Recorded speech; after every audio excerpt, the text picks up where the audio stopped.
탄생과 함께 할례를 행하시고 정결 예식을 행하실 때 우리가 지난번에 살핀 대로 시몬이 등장합니다. 그리고 오늘은 안나가 등장합니다. 이 두 사람의 모습은 단순히 역사 속의 인물로 등장된 게 아니고 우리 삶에 하나님의 어떤 일을 하시는가를 계시하시는 모형이라고 말씀하고 있습니다.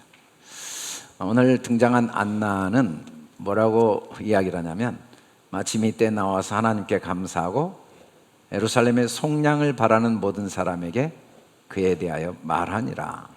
속량을 다 기다리고 있다. 속량이란 말이 익숙한 말은 아닙니다. 몸값을 지불하여 자유롭게 한다. 우리는 세상에서 속량을 많이 경험하게 됩니다.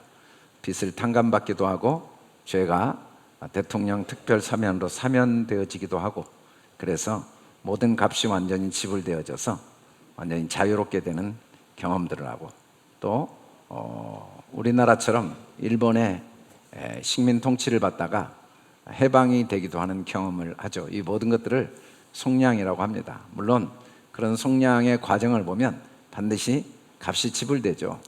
값이 지불되는 그 과정을 경험하게 됩니다. 그런데 그런 속량 정도가 아니라 오늘 말씀에 보면 모든 사람들이 속량을 바란다라고 말합니다. 한 사람도 빠짐없이 속량을 바란다. 물론 우리는 내가 속량을 바란 적이 없다는 생각이 들기도 하고, 또 내게 속량이 필요 없다는 생각이 들 수도 있지만, 성경은 모든 사람이 알고 보면 속량을 다 바라고 있고 동시에 모든 사람이 속량이 필요하다고 말합니다. 도대체 왜 우리가 값이 필요할까? 성경에는 죄의 싹은 사망이다. 죄는 값이 필요하다라고 말합니다. 죄는 값이 필요하다. 그리고 그 결과는 사망이다. 죄의 값이 사망이라고 하면, 여러분, 값을 지불하면 속량이 되어집니다. 속량. 그래서 죄의 값이 지불되면 사망이 되어져요.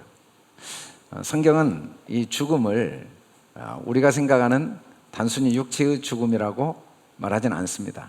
왜냐하면 모든 사람이 죄를 범하였음에 라고 말합니다. 좀 어려운 말이지만 성경은 한 사람도 빠짐없이 죄를 지었다고 그래요. 사람마다 죄의 기준이 다를 수 있는데 나는 정말 의롭다고 생각한다 할지라도 성경은 모든 사람이 죄를 지었고, 그래서 모든 사람에게는 속량이 필요하다. 그럼 성경이 말한 죄는 뭐냐면 우리가 육신이 이 땅에 태어나 사는 동안의 모든 삶을 성경은 죄라고 말합니다. 보이는 걸 죄라고 말합니다. 이 세상을 죄라고 말해요. 결론적으로 이 세상은 다 사망으로 끝나게 하나님이 만드셨다는 거고, 이 세상은 왜 사망으로 끝났냐면 그게 값을 지불하는 과정이라고 말씀합니다. 죄의 싹은 사망이라는 건 값이 사망이죠. 모든 게 없어지고 소멸되도록 만드셨어요. 그게 값이죠. 그 값이 지불되어지면 어떤 대가가 오냐면 보이지 않는 진리, 영원한 생명, 하나님의 은사, 영생. 영생은 보이지 않는 하나님의 우리를 향한 사랑과 진리를 의미합니다. 이 세상은 다 속량을 위한 도구예요. 이 세상은 다 값으로 주신 거예요. 이건 우리가 물건을 사려면 돈을 주죠. 돈은 물건을 사기 위한 도구지 돈 자체가 목적은 아니에요. 우리 돈 사랑하고 돈을 많이 모으는 이유는 돈이 좋아서가 아닙니다. 돈이 그 자체가 좋은 게 아니라 돈으로, 그 도구로 차도 사고 집도 사고 내가 원하는 걸 살 수 있기 때문에 그렇게 돈을 좋아하죠. 돈 자체는 의미가 없어요. 만일에 그게 내가 필요한 걸 사는 도구로 귀하게 쓰임받지 못한다면, 근데 그 돈은 귀하게 쓰임받거든요. 그 값을 지불할 때마다 내가 원하는 대가, 원하는 차, 원하는 모든 걸 소유할 수 있으니까. 이 세상은 다 마치 하나님이 우리에게 보이지 않는 영생, 진리를 알도록 주신 돈에 불과해요. 그래서 이 세상은 다 죄라고 말하죠. 이건 다 지불하라고 주신 거예요. 이 세상을 살아라고 주신 게 아니라 이 세상을 잘 지불해서 영생을 얻으라고 주신 거죠. 이 세상은 다 속량을 위한 도구로 주셨다는 겁니다. 찬송하리로다 주 이스라엘 하나님이여 그 백성을 돌보사 속량하시며. 주님은 우리를 구체적으로 어떻게 속량하시는가? 이 세상을 속량의 도구로 주신 주님이 어떻게 속량하시는가? 우리를 돌보신다고 합니다. 여러분, 우리 주님이 우리를 돌보신 경험이 있습니까? 여러분을 어떻게 주님이 돌보시고 계시나요? 정말 여러분을 주님이 돌보신 적이 있고 지금 돌보고 계시나요? 주님의 손이 여러분의 손을 잡아준 적 있나요? 주님의 품이 여러분의 품을 안아주신 적 있나요? 근데 성경은 우리를 돌보신대요. 왜 돌보시냐면 속량하시려고. 그러면 주님이 돌보신다는 말이 뭐겠습니까? 율법의 저주에서 속량하시는 게 돌보심이에요. 율법의 저주, 이 보이는 것을 진짜로 알고 사는 걸 성경은 저주라고 말합니다. 돈 자체가 도구인 줄 모르고 돈이 목적이 돼버리면 그건 저주받은 인생이죠. 우리가 그걸 세상 사람들은 수전노라고 해요. 돈의 노예가 돼버린 거예요. 돈은 유용한 도구지 그 자체가 목적일 수는 없죠.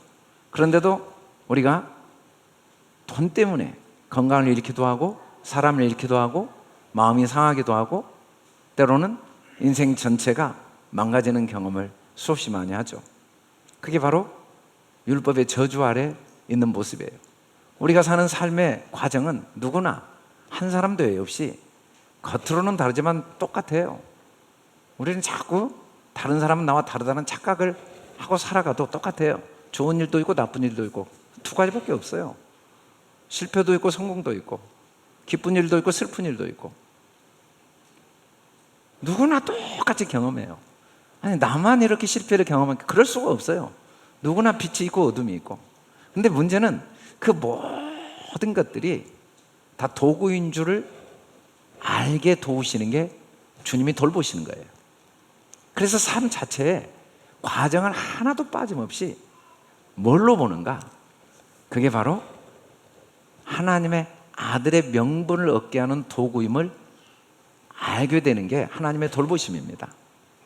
하나님의 아들의 명분을 얻게 하기 위한 도구예요. 아들의 명분을 얻게 된다라는 말은 원래 내가 누구인지를 알게 하신다는 거죠.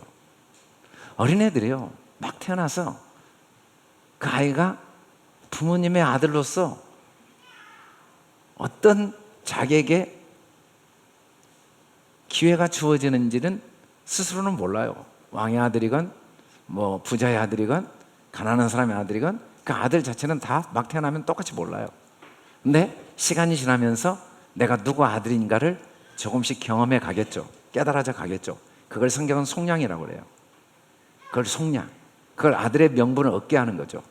우리는 삶의 과정을 통해 이 천지를 지으신 하나님이 나의 아버지시고 그 하나님이 나를 얼마나 사랑하시는지를 삶의 모든 과정을 통해 하나씩 하나씩 하나님이 경험하게 하시고 깨달아가게 하시는 그 일을 돌보심이라고 합니다. 하나님은 그 일을 열심히 하고 계세요. 우리는 하나님의 열심이 우리에게 없었다고 착각할 수도 있어요. 하나님은 지금도 내게 아무 관심이 없다는 생각이 내게 들 수도 있어요. 어린아이들은 몰라요. 부모가 얼마나 그 아이를 돌보고 있는지. 잠을 안 자고 그리고 자기 생활을 다 포기하고 어떻게 돌보고 있는지 애들은 몰라요. 우리도 모를 수는 있지만 내가 모른다고 하나님이 나를 돌보시지 않는 건 아니에요. 하나님은 우리 한 사람 한 사람을 신실하게 돌봐 오셨고 속량하여 오신 거예요. 어떻게? 내가 누구인지를 알도록 돕는 것. 구체적으로 하나님이 우리를 돌보셔서 아들의 명분을 얻게 된다는 게 뭐냐면 바로 하나님의 은혜를 입게 되는 겁니다. 여러분, 하나님의 은혜는 우리가 깨닫건 깨닫지 못하건 악인이나 선인이나 언제든지 계속 끝없이 부어지고 있지만 다만 그 은혜가 내게 입혀지지 않을 때가 있죠. 깨달아지지 못할 때가 있죠. 오늘 안나라는 사람이 등장하면서 속량을 이야기하는데 이 안나라는 사람을 이렇게 소개합니다. 아셀지파 바누엘의 딸 안나. 근데 안나가 선지자인데 나이가 많아요. 결혼한 지 7년 만에 이혼을 해버렸어요. 그리고 과부가 됐어요. 어떻게 과부가 됐는지는 설명이 없지만 과부가 된 거예요. 근데 그 시절에 과부라는 건 인생의 가장 비참한 상황을 말하고 있죠. 그리고 84년이 됐어요. 나이가 너무 많아요. 예수님 당시에 이스라엘은 로마 압제하에 있었을 뿐 아니라 경제적으로도 어려운 시기였는데 그 시기에 과부로 84년을 살았다는 것, 사람이 나이도 늙고 연약한 가장 불행한 모습의 그 하나의 모습이죠. 그런데 그 사람의 이름이 안나라고 소개를 하고 있어요. 안나. 이 안나라는 말은 하나님께 은혜를 입다라는 뜻이거든요. 하나님의. 여러분, 안나만 하나님께 은혜를 입었겠습니까? 우리가 하나님의 은혜를 입지 않은 사람이 누가 있겠어요? 은혜 아닌 게 하나라도 있겠습니까? 근데 그게 깨달아진 거죠. 어떻게 깨달아졌냐면 아셀 지파라고 했는데, 이 야곱의 8번째 아들 아셀이라는 말이 기쁘고 즐거운 거거든요. 마음의 기쁨과 즐거움이 하나님의 은혜죠.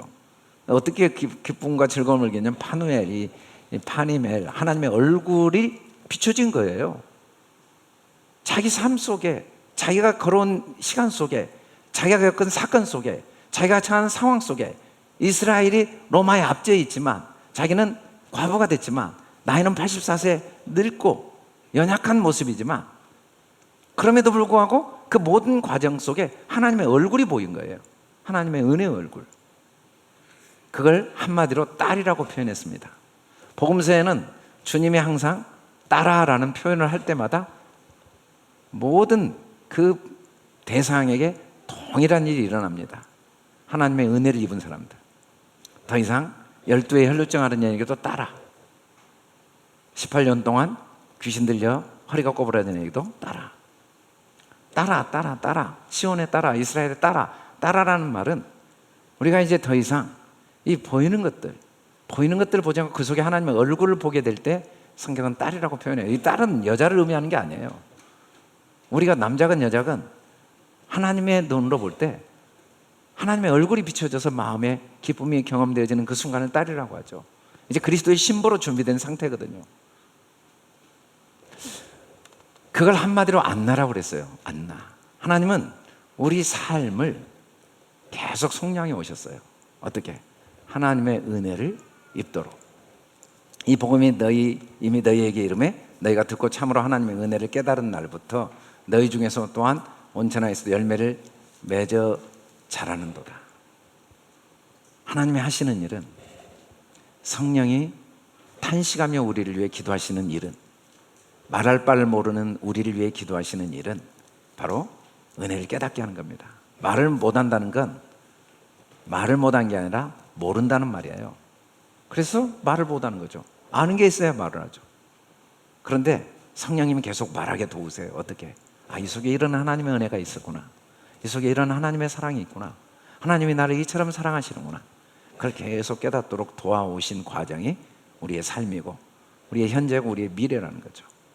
하나님은 이 세상을 왜 주셨냐면 속량을 위한 도구로 주셨어요. 은혜를 위한 도구로. 우리에게는 큰 대제사장이 계시는데 승천하셨다. 이 승천은 하늘로 올라가신 거거든요. 그 하늘이 바로 우리 마음입니다. 우리 안에는 우리를 위해 탄식하며 기도하시는 제사장이 계세요. 그래서 우리는 나 혼자 살아왔다고 착각할 수 있지만 내가 살아온 게 아니에요. 우리 연약함을 동정하지 못하시지가 아니고 모든 일 우리가 똑같이 살아오신 거예요. 지금도 나 혼자 이렇게 살아야 될 것처럼 착각하지만 주님이 나와 함께 똑같이 시험을 받으시면서 내가 경험하는 모든 경험을 함께 경험하시면서, 그렇다고 죄는 없어요. 왜? 주님은 그 내가 경험하는 모든 것들을 다 아세요. 그 의미를, 가치를. 우리는 보이는 상황이 너무 중요해요. 잘 됐냐 못 됐냐, 이러다 실패하면 어떻게 되지, 이러다 성공하면 어떻게 되지, 이러다 사람에게 인정받으면 좋을 텐데 무시당하면 어떻게 되지. 우리는 그게 너무 중요해요. 근데 주님은 그게 다 모형이기 때문에 그렇게 중요하게 생각하지 않아요.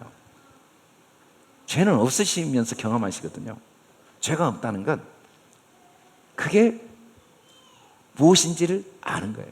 십자가에 못 박히신 주님이 아버지여 저들의 죄를 사하여, 저들이 자기들이 하는 걸 모르거든요. 근데 주님은 다 아세요.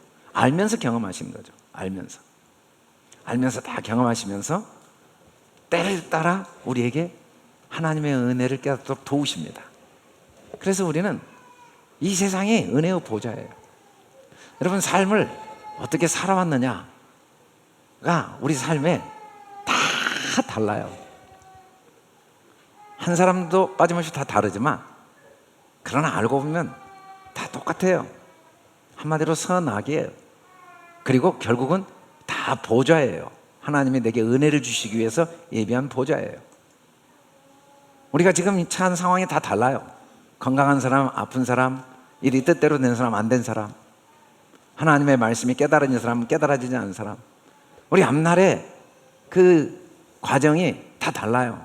모든 게 잘 준비된 사람, 아직도 뭘 준비해야 될지 눈앞에 보이지 않고 막막한 사람, 다 달라요. 근데 공통적인 점은 다 은혜의 보좌라는 거죠. 어차피 그 모든 건 하나님의 은혜를 깨닫게 하기 위한 도구인 것만은 바꿀 수가 없어요. 하나님이 하신 일을 누가 바꿔요? 그 속에 다 하나님이 우리를 위해 은혜를 예비해 놓은 하나님의 은혜의 보좌거든요. 은혜의 보좌. 하나님은 오늘 또 우리에게 안나, 하나님의 은혜를 입히기 위해서 이 예배의 자리에 인도하신 거죠. 오늘 또 이 역사 속에 있었던 안나를 통해서, 그 안나의 그 삶의 현장을 통해서 우리 한 사람 한 사람의 그 오늘이라는 시간 속에 그 2000년 전에 있었던 그 사람의 말이 오늘이라는 시간 나에게 들려지면서 하나님이 우리 각자에게 은혜를 입히고 계시는 겁니다. 근데 안나가 성전을 떠나지 않았다고 그래요. 사실은 성전은 아무나 갈 수 있는 것도 아니고 성전에 있고 싶다고 있을 수 있는 것도 아닐 뿐 아니라 과부가 성전에 가지도 못해요. 그리고 거기에 계속 있을 수도 없는데 성경은 성전을 떠나지 않았다고 그래요. 그럼 이 성전은 우리가 생각하는 예루살렘 성전은 아니었다는 게 확실하죠. 무슨 성전을 떠나지 않았겠습니까? 84년 동안. 바로 마음 성전. 내가 하나님의 성전인 것을 한 번도 잊지 않은 거예요. 이제는 더 이상 내가 사는 게 아니라 주님이 내 안에 계시고 내가 주님 안에 있다는 걸 잊지 않고 살아가는 것, 그게 성전을 떠나지 않는 거죠. 우리는 삶의 환경과 상황을 다시 시간을 돌려서 바꿔낼 수는 없습니다. 지금 주어진 상황이 내가 원하는 대로 다 만들어버릴 수는 없어요. 내 앞날을 내가 예측한 대로 살아갈 수는 없는 건 확실하지만, 그래도 우리에게 너무너무 소망인 것은 그 모든 삶의 과정 속에 하나님의 영이, 성령이 내 안에 계셔서 그 모든 것을 통해 내게 은혜를 입히시는 일을 쉼없이 하시고 계신다는 사실을 깨닫고 기억하고 살 수는 있어요. 그걸 깨닫고 그걸 기억하는 게 바로 성전을 떠나지 않는 거죠. 성전을 떠나지 않고 뭘 했냐면 금식, 주야로 금식하며 기도해야 돼요. 성경에 이 주야가, 주가 24시간을 의미하는 요 데이를 말해요. 야는 말 그대로 밤이죠. 여러분, 그냥 24시간 동안 밥을 안 먹었대요. 그것도 84년 동안. 그럼 뭐 어떻게 사는 거예요? 근데 성전을 떠나지 않고 이렇게 살게 하신 게 하나님의 은혜가 입혀진 사람의 모습이라는 거죠. 주님이 내가 기뻐하는 금식은 이라고 말할 때 이 기뻐하는 이란 말은 내가 인정하는 금식은, 유일한 금식은 이것밖에 없어 라고 말씀하시면서 흉악의 결박을 풀어주는 것, 멍에의 줄을 끌어주는 것, 압제당하는 자를 자유케 하는 것, 이것만 금식이야. 진짜 금식이 뭔가? 도대체 뭘 흉악의 결박이 있어요? 어떤 멍에의 줄이 있어요? 어떤 압제가 있어요? 우리는 다 보이는 것들로부터 한순간도 벗어날 수가 없습니다. 이게 흉악의 결박입니다. 한번 오늘 밥 안 먹어보세요. 견딜 수 있는가? 한번 잠 안 자보세요. 잠 안 잘 수 있어요? 다 율법입니다. 자야 돼요. 기준이 있어요. 기준. 먹어야 돼요. 물 마셔야 돼요. 숨 쉬어야 돼요. 방법이 있습니까? 직장 가서 일해야 돼요. 학생 공부해야 되고, 아내는 자녀를 낳아서 길러야 되고, 방법이 있어요? 임신했는데. 나이는 들어가야 돼요. 여러분, 방법이 있냐고요? 이게 바로 이 흉악한 결박입니다. 우리는 이 땅에 숨 쉬고 있는 동안 이 결박을 벗어날 수가 없어요.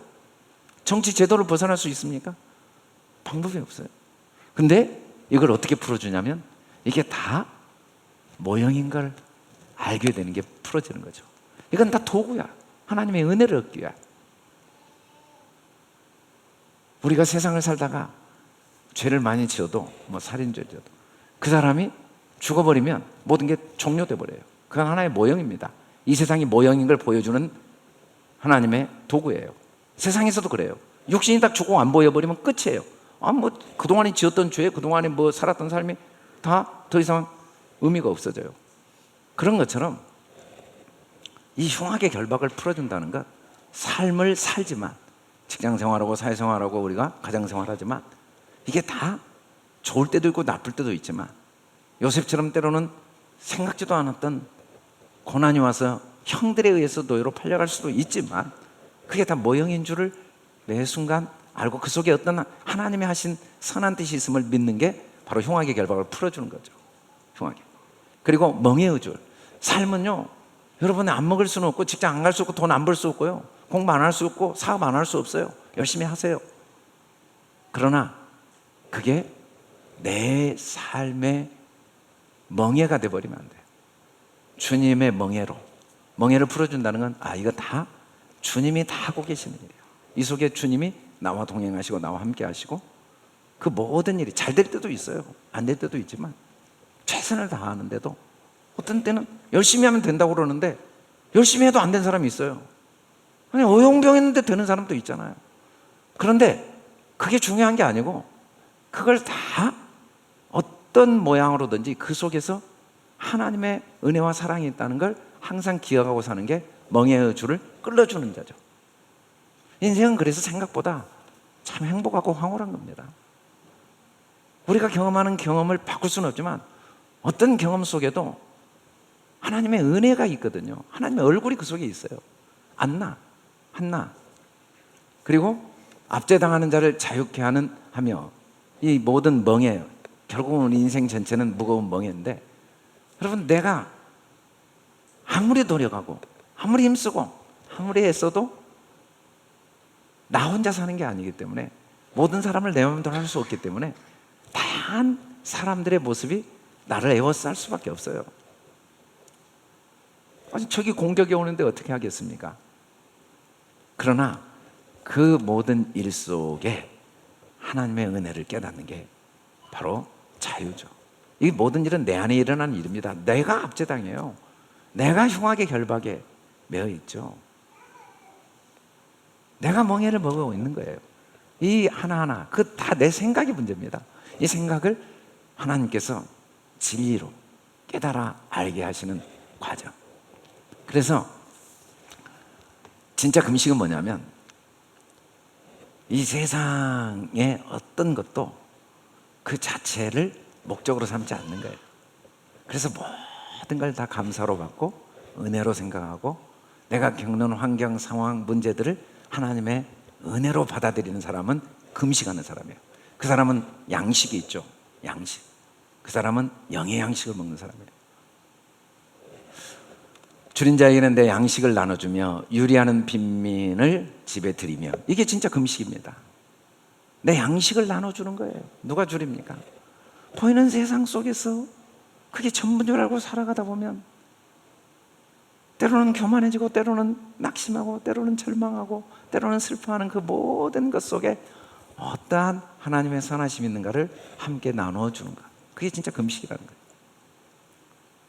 빈집에 드린다는 거예요. 여러분, 고아처럼, 집 없는 고아처럼 슬픈 사람이 어디가 있어요? 그러나 항상 그 마음에 하나님이 함께 계신 것, 함께 이야기해 주는, 그리고 그리스도의 의의 옷을 입혀주는 일들을, 내 곤욕을 피하여 스스로 숨지 아니하는가. 곤욕은 눈에 보이는 겁니다. 여러분이 보이는 세상 때문에 마음이 좌우되지 않는 상태를 금식이라고 해요. 금식. 하나님의 은혜가 우리에게 임하면 점점 금식하는 시간이 늘어나겠죠. 점점 세상을 즐겁게 살겠죠. 직장생활, 사회생활, 가정생활, 싸우기도 하고 다투기도 하고, 또 허물과 실수를 남기기도 하고, 때로는 실패도 하고 성공도 하고, 앞날이 잘 계획한 대로 준비되기도 하고, 전혀 준비가 안 되고 어떻게 해야 될지 막막할 때도 있지만, 그게 다 금식이 되어지니까, 그게 다 그 자체가 목적이 아니고 도구인 걸 알면서 하나님의 은혜를 배우니까 아셀지파가 되는 거죠. 항상 기뻐하는 거예요.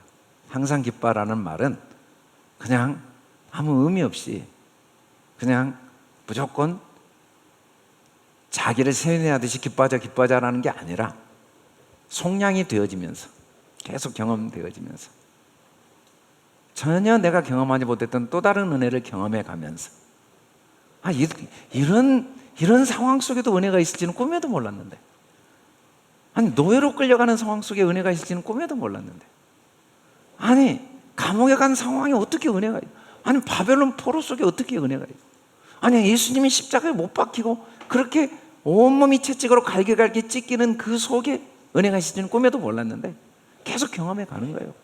은혜 아닌 게 하나도 없구나 라고 경험해 가는 게 주야로 금식을 하는 거죠. 그래서 결론적으로 주님은 우리를 능력 있는 삶을 살게 합니다. 예수님이 오병이어의 기적을 행하실 때 얼마나 큰 능력을 행하셨습니까?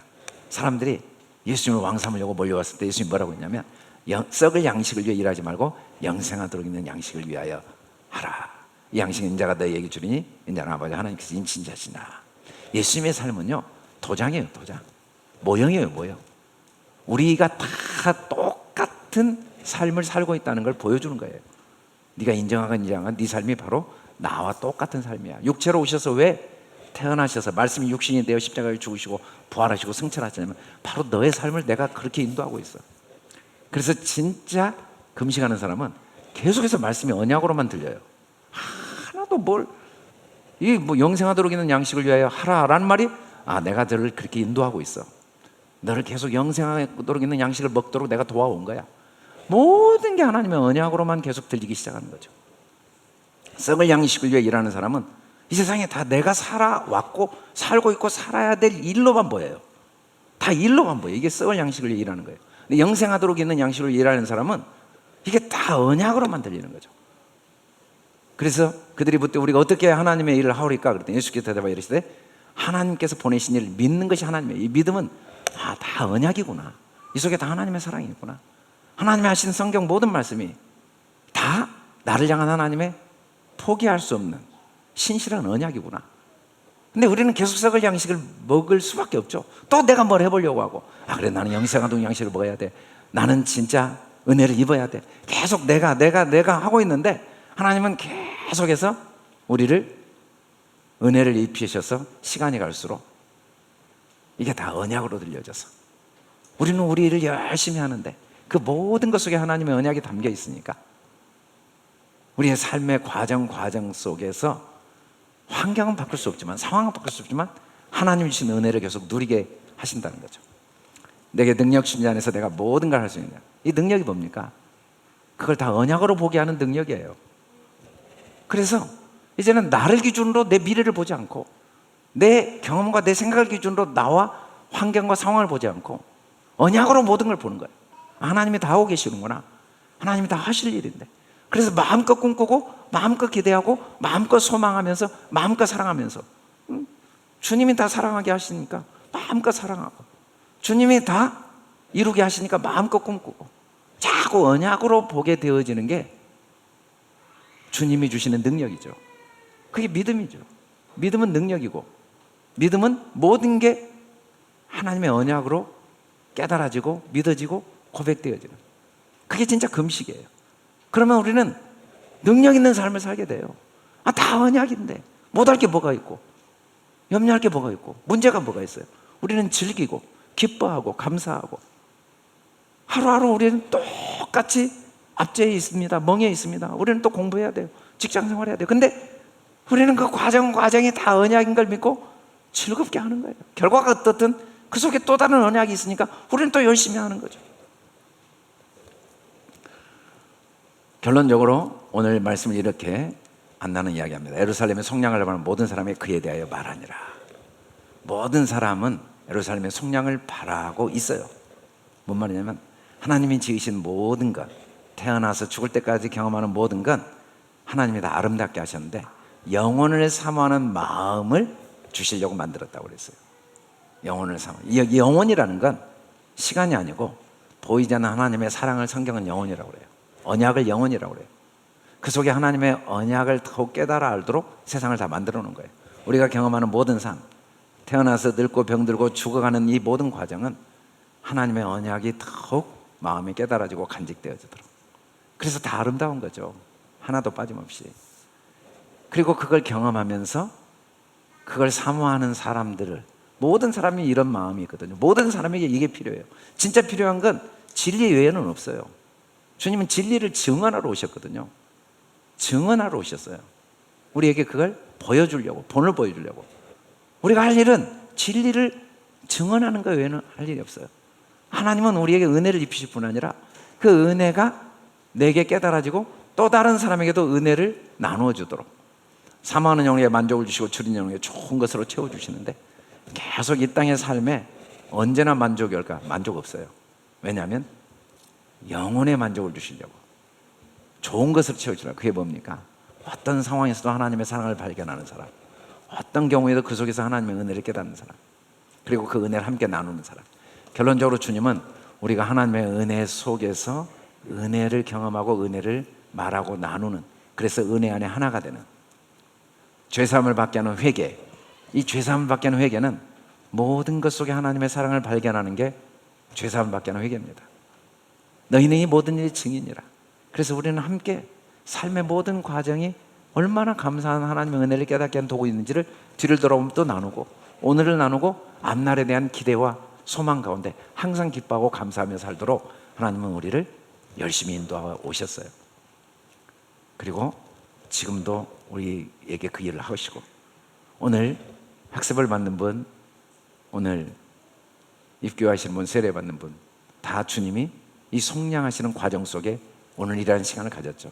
오늘 우리가 영상에 본 우리나라에 온 수많은 양을 드리는 선교사들, 그들을 다 하나님이 속량하시는 은혜를 베푸시고 그 은혜의 증인으로 하나님이 사용하신 증인들이 양화전에 있는 거죠. 그분들이 그런 일을 하려고 계획한 적은 없지만 하나님이 그 일을 행하신 그 하나님이 바로 저와 여러분의 하나님임을 마음에 새기기를 원하십니다. 오직 성령이 우리를 증인되게 하시는 거예요. 할렐루야. 그 하나님, 그 속량하신 하나님의 은혜가 여러분 삶 속에 쉬지 않고 이어져 왔고 이어져 갈 걸 믿고, 이 한 주는 이 속량을 더욱 경험하는 복된 한 주가 될 수 있기를 주님의 이름으로 축원합니다. 이 시간에